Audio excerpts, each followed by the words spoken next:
The images we're going to be looking at this week will all be about erasing the subject of the image. So there are two methods of erasure that we're going to talk about, and I'd like you to use one per each image that you're working with. And the first one that I'm going to talk about in this exercise is going to be the effect like in the Charles Cohen pictures where it looks like something has been erased but made, we still see kind of like a silhouette of the image. So here's a past student example of it. And this is done with what's called a layer mask, and it's completely non-destructive. I'll just disable this layer mask temporarily so you can see this is what the original image is like. We haven't actually erased anything. This wasn't done with, well, it was done in part by making selections, but that wasn't the final step to it. So I'd like to explain briefly what is a layer mask. I'm going to go back over to my image here, and I'm going to add a layer mask by going down to the bottom of my layers panel and click on Add Layer Mask. And this adds just something that looks like a white thumbnail. Well, the white really represents transparency. So when you add a layer mask, it's just like you added a piece of transparent acetate or plastic on top of your image. It's going to look exactly the same. But what I can do with a layer mask is I can paint onto it, and what I paint black onto it is going to show whatever was underneath. So this is kind of like when we're in quick mask mode and we're painting with black and white, it's affecting our selection. So I have the foreground color selected to be black. I'm going to take my paintbrush and I'm going to paint into my image, and it looks like I'm erasing my image. I'm seeing a checkerboard underneath, which is what Photoshop describes, or how they represent transparency. So if you look over my layer mask though, you can see that it's no longer just completely white, there's a little bit of black here. So that is the result of the black. It's showing me the layer underneath.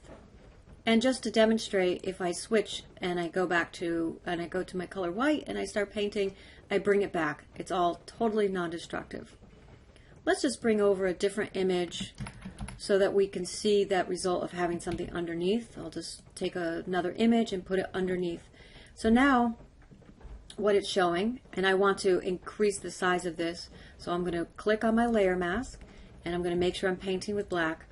Now instead of showing transparency, it's showing the image that I just pasted and put underneath. So we're going to talk about this an awful lot when we get into your project coming up, Composite Portrait. So for this project, we're going to work with this, first making a selection and then making it into a layer mask. So I have an image over here called my bear image, and I'll just take you through the steps. So this is kind of the end result. What I have is a layer on the bottom that's red, and I've masked out this image of something that's hanging from the clothing line, so you're seeing the red below. It looks essentially like this has been erased. So taking you through it, first I made a general selection of my object, and I touched that up a little bit using the quick selection tool. And then I went into the quick mask mode and did lots more touch-ups in the quick mask mode.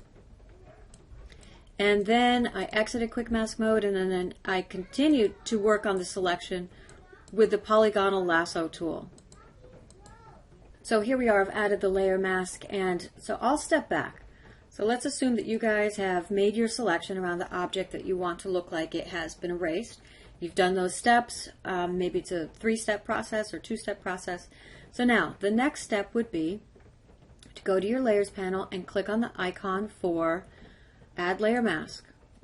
So what that did when you already had a selection is it basically masked out everything that was outside your selection. So that's showing me what's on the layer below.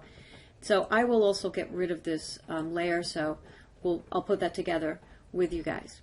Alright, so it's showing me all this transparency. That's sort of what I wanted, but I actually want to flip it, so I want the bear to be the thing that's gone. To edit my mask, I'm going to, over my layers panel, select the mask, and then double click it. And I get the pop-up window here. And the first thing I want to do is click the option where it says invert. And so now everything is in the background was not selected anymore, and it is now the bear that is being masked out. And so from this stage of the game, it's just like when we were in the last week talking about the things that you can do to refine your mask. So this week I'm not interested in, well, at least for this image, I don't want to smooth it out. I actually want to use the contrast because there's lots of like little hairs on the bear's edges. So I want it to be a harder edge. I might need to make it a little bit bigger and just kind of tweak that as needed. And then once you're done, hit OK. And now the last thing would be to put something on the layer below. So I'm just going to create a new blank layer. I'm going to put that on the layer below because that's what's going to show through. Whatever I have masked here, it's going to show through. And I'll just pick a color. So I double click on my foreground color, it opens the color picker, and I'm going to put in like a pale gray, click OK. And then I can use the keyboard shortcut Alt Backspace, and it fills that whole layer, but we only see what has been masked out on layer 0. It shows me through to my layer 3 here. And then if I needed to keep working on this mask, I can click on the mask, and then I could always zoom in, and if I'm painting with black, that is adding to the mask. If I'm painting with white, I'm taking away. So I'll just do a quick demo of that. So I'm painting with black. That would be increasing the size of my mask here.